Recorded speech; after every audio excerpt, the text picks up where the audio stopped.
what is electricity, and thereby conductivity or resistance. Now, chemistry and physics are based upon some fundamental items, and it's a combination of them. So you need some base understanding for complex things like electricity. First, you have to understand the atomic model, which is 3D engineerings of how electron shells and then the individual subshells build. And those are two cylinders, two longitudinal surfaces that are each subshell in various positions relative to the nucleostatic axis. And of course, those build into the periodic table based upon 2 times the squares as you build these layers in 2 hemispheres by the tightest configuration in a circle, which is a circle, pi r squared. And of course, that leads to electron configurations. Now, these obviously then calculate various ionization energies and how those configurations work. And being able to ionize is how that electron releases. And finally, we can talk about electrical conductivity and resistance. So there's really 2 types of electricity. One is called direct current, where the actual electron moves from atom to atom along a chain like a wire. The second type is called alternating current, where the electron goes to this one, bumps it, but it returns. So it's really going there and back, but the energy of it eventually has the last one moving. And so in the end, electricity is still electron movement, but with 2 different transfer mechanisms. This one actually moves electricity and generates heat for all that movement. And this one tends to take a little extra because it's just the bump, bump, bump, bump, bump, bump. So where does electricity come in the periodic table? You have to sort of understand this process. And the periodic table is based upon effectively columns that build from 2, which is 2 hemispheres times 1 squared, 8 and 8, 2 hemispheres times 2 squared, which is 2 times 4 equals 8, 2 times 3 squared, which is 18, 18, then 2 times 16, which is 4 squared, 16. So this is how you build. So you're building out these things in 2 hemispheres, and those 2 hemispheres can, instead of sitting like this, they can rotate by 1/2 phase, 180 degrees. So this one is always opposite this one at 180 degrees relative to the nucleus. And that's why you get these 2 times the squares interlaced, that is the periodic table. And then, of course, you have to build those electron subshells. And they build from a nucleomagnetic axis. And they build from the poles to the equator. So obviously the first one wants to go to the pole. The second one will go to the 2 poles. And then you have, oh, that's subshell S with 2. Easily enough, 2 in the equator position. Then you have the ones they build at the poles. And that's sort of a long thing, like a permanent magnet. And their magnetic fields, axes, are basically aligned. So they pretty much aggregate. So these become permanent magnets. However, these ones here in the middle, they build up, and the extra ones become 1, 2, 3 at the equator, which is easy to release. And being easy to release or ionize is one of the great things that gives you electricity. And so the most important and the most is column 11. Aluminum, copper, silver, gold, and rhodogen.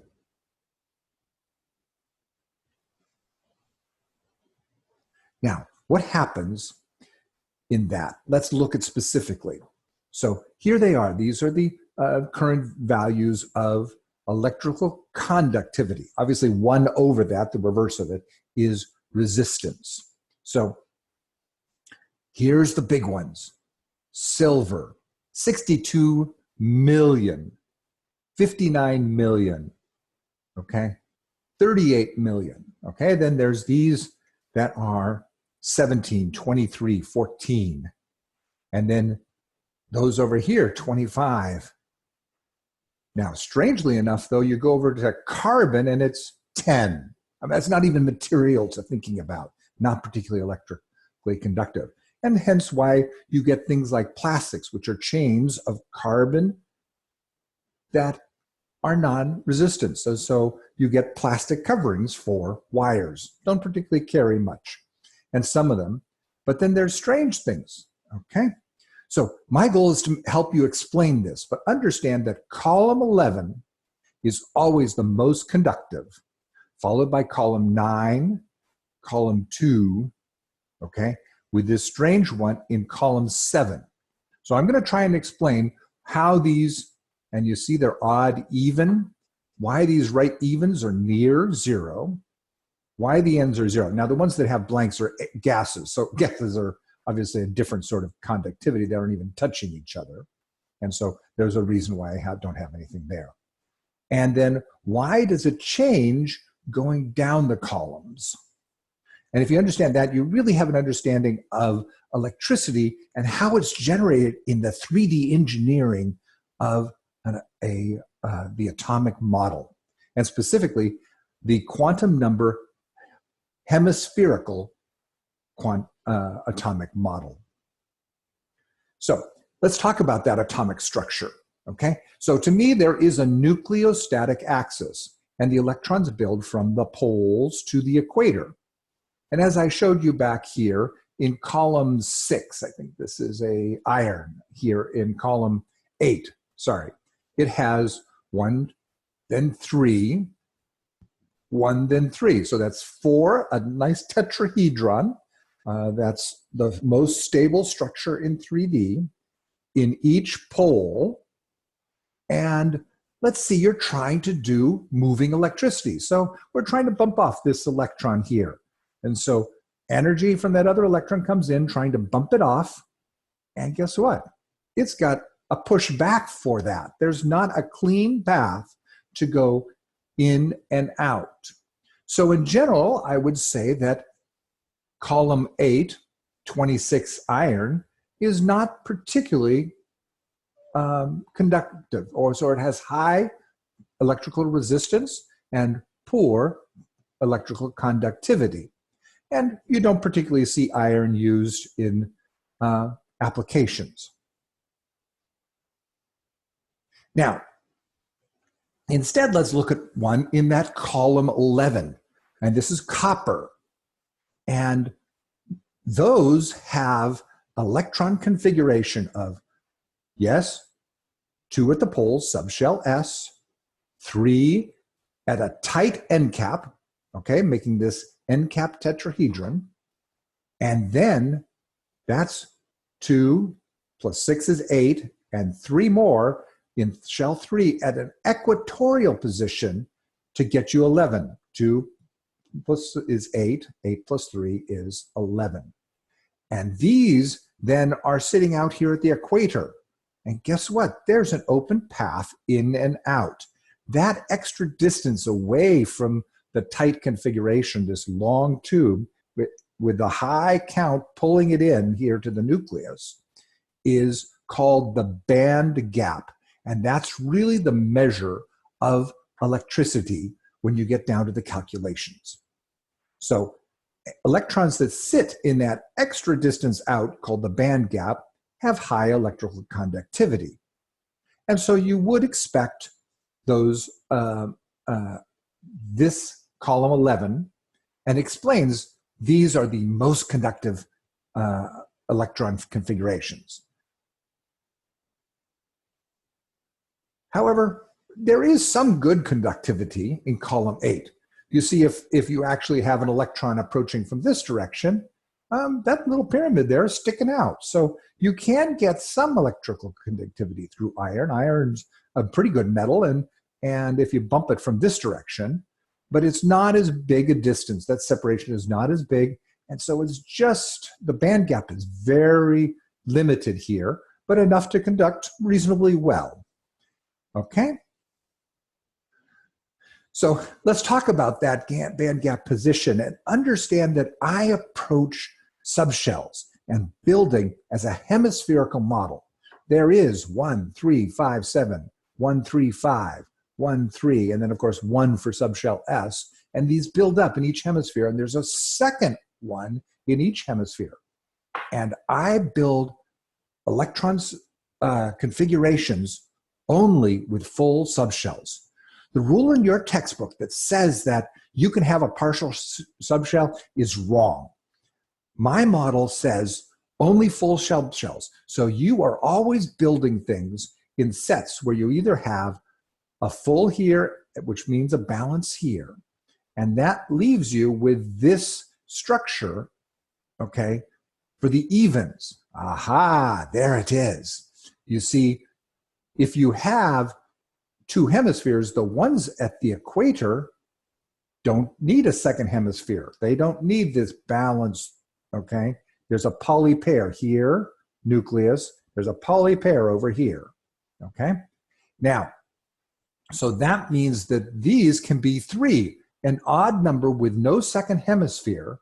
So the electron configurations have this transitional equatorial subshell of 3 electrons that appears pretty much only in the odd count elements, and almost always that's associated with high electrical conductivity. So let's see how this goes. So, I hate Lewis diagrams. Lewis diagrams show a box with 4 pairs, but the model is wrong. Those 2 electrons are not on the same side. Those electrons are at a 180 degrees. The nucleus, once you have a second electron, they both attracted up to the Bohr radius towards the nucleus, but they want to be as far away from each other as possible, like kind repulse for electrostatic force. So if it's here, it's going to get bang, bang, bang all the way over to the other side. So don't think about things, always think about things in pairs, and always think about them in full subshells. So I built a set of dot diagrams, the Arno dot diagrams, to describe electron subshell building, but only with full shells, not with these halves. And you can see this process here. Obviously, if you have a full, there is nothing in the equator because the 1 and the 3, okay, then becomes 1 plus 3, then you obviously have the 3 and the 1, there's your 8. And for subshell 2, that's a full subshell. Now, subshell 1 and 7 are ionic and tend to basically just grab an equation, so they can become full and work only in that set. But the 6 can have 0 here, full and full, so it's 2 times 3 equals 6. The 5s, strangely enough, can have 2 there, nothing here, full or empty is the only thing allowed, and then 3 in the equator, 1, 2, and then of course 1 in the back, because it's a full circle, equally balanced, okay? And so 1 plus 3 plus that equals a configuration for 5, the electron configuration for a 5, and also, by the way, happens to be the bonding angles, 2 at the poles with 3 around the equator. So this will help you when you get to bonding angles as well as for electricity. Okay, so again, use the Arno dot diagram, and there's obviously different ones for each shells because as they get layers, there's more of them. So every one. So a 4 is a 1 and a 3. That's the opposite corners of a cube. That's a tetrahedron. And of course, that's how we find copper. 1 and 3, that's back to equatorial, but nothing at the equator. This would be a boron, which has a flat planar, and is actually pretty conducive. All right, and then 2s would be just the 2 poles. And actually, those stick out, so actually it's very electrically conductive. So let's look at a dot diagram for a really big one. And obviously, I have these for other ones. But this is how dot diagrams work. So now you have the 1, 3, 5, 7, and that equatorial transitional in there. You can only build them when they're full and essentially impaired. Okay, so you have 1, 3, 5, 7, 3, 5, 7, 5, 3, and 1. And obviously, if they're full, this one's 0, and all the other ones are full. But, so you build out these things, and you have those pairs, and then you can sort of see if they're sticking out at all. So, now let's get back to the data. Now you can sort of understand, without giving you hours of lectures on each one exactly, why these things are done. Clearly, this 11, okay, is the most conductive because you have the tight configuration here, and look at that. That's way out here. So that's going to be easily conductive, and you've got this long cylinder. Obviously, there's inner layers, and the band gap is the biggest for column 11. Okay, now the 9. Well, the 9 would be 3, no 2, 3, nothing. It would be 3, 3, 3, okay? Or subshell P plus subshell EQ, always full. The Arno dot diagram requires always full subshells.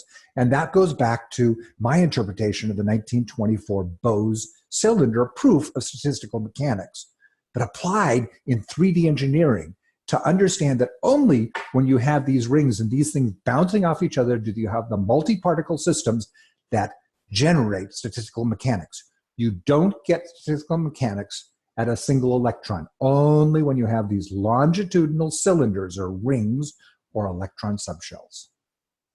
So now, the 2s, well, I showed you back here,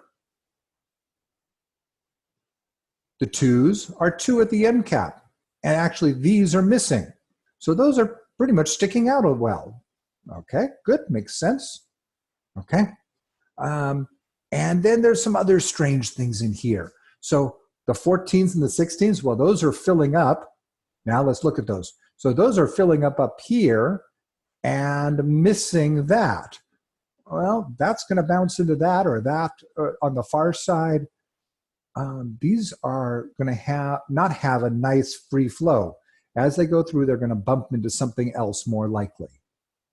And so if you look at those, there's almost no electrical conductivity. But suddenly when you jump to the 5, again, it'll be this and this, but that will be here, and those 3 do stick out. So we get decent electrical conductivity. And then you have finally this strange one where eventually at the outer layers, this becomes electrically conductive. And what happens is as you get out here, that shape, you can fit more in effectively, because once you get to the 6 and the 7, occasionally you can end up getting 4 in this ring. It's just a strange system, okay? So let's see how that goes. And so eventually you get this sort of electrical conductivity, down, up, down, up, down, up, down, and then down, down with a little up, okay? As you go across the periodic table, because odds are higher than evens because they substitute with this equatorial transitional 3-electron system based upon this atomic model, which is not the one that's taught by your Lewis diagram. Thank you.